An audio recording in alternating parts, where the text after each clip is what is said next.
কথায় বলে কারো কারো সর্বনাশ, কারো পৌষ মাস। যদিও এখানে সর্বনাশ কিছু হয়নি, যেমন এই ঝাড়গ্রাম পুরুলিয়ায় আতঙ্ক তো আছে, কিন্তু এখানে পর্যটকরা একেবারে উপহার পেলেন বড়দিনের। সুন্দরবনে বেড়াতে গিয়ে হিঙ্গলগঞ্জে বাঘ দেখা, এ তো একেবারে আপনার কপাল বলা হয় না, কোট আনকোট কপাল, সেই কপালই বলা যায় খুলে গেল পর্যটকদের। কালীতলায় দেখা মিলল দক্ষিণ রায়ের। কুড়েখাড়ি নদীতে বাঘের সাঁতার, পর্যটকদের পোয়া বারোর মধ্যেই আতঙ্কে স্থানীয়রা। বাঘের দেখা মিলতেই লাঠিসোঁটা নিয়ে গ্রাম পাহারা। কথা বলবো প্রতিনিধি জিয়াউলের সঙ্গে। জিয়াউল, কোন গ্রামে ঢুকলো কি দক্ষিণ রায়? একদম, দেখো দক্ষিণ রায় হচ্ছে একেবারে কালীনগর যে গ্রাম পঞ্চায়েত, সেই গ্রাম পঞ্চায়েতের একেবারে গ্রাম লাগোয়া, অর্থাৎ কুড়েখালি জঙ্গল, সেখানে কিন্তু নদী পাড়া দেখা গেল এই দক্ষিণ রায় রয়্যাল বেঙ্গল টাইগারকে।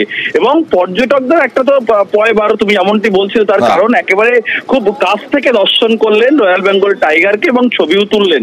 কিন্তু একেবারে কুড়েখালি নদীর একদিকে হচ্ছে ঝাড়খাড়ি জঙ্গল, সেই জঙ্গলেই কিন্তু দেখা মিলল এই রয়্যাল বেঙ্গল টাইগারকে। কিন্তু যেহেতু একেবারে গ্রাম লাগোয়া, কালীনগর গ্রাম লাগোয়া হচ্ছে এই কুড়েখালি জঙ্গল, কুড়েখালি নদী, ফলে এলাকার মানুষের আতঙ্ক তৈরি হয়েছে। তার কারণ যেভাবে এই দক্ষিণী রায় পারাপার করছেন, নদী পারাপার করছেন, ফলে যে কোনো সময় যেহেতু খুব গ্রাম থেকে খুব কাছেই রয়েছে রয়্যাল বেঙ্গল টাইগার, ফলে আতঙ্ক পরিবেশ তৈরি হয়েছে। ইতিমধ্যে এলাকার মানুষজন লাঠি সোঁটা নিয়ে বেরিয়েছে, যাতে আবার নতুন করে এই কালীনগর গ্রামে বা না ঢোকে বাঘ।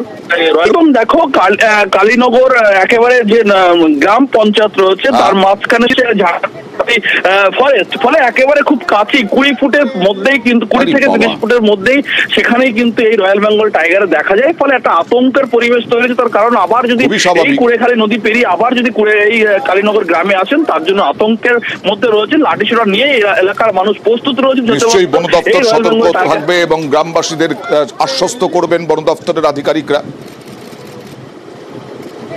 আমরা সুন্দরবনে থেকেও দেখতে পারি না, বাঘটা দেখা গেছে কুড়েখালি নদীতে সাঁতার দিয়ে এপারের দিকে আসছে জঙ্গল থেকে। আমরা বারবার গিয়েও আমাদের ভাগ্যে হয় না, সুন্দরবন থেকেও আমরা দেখতে পাইনি।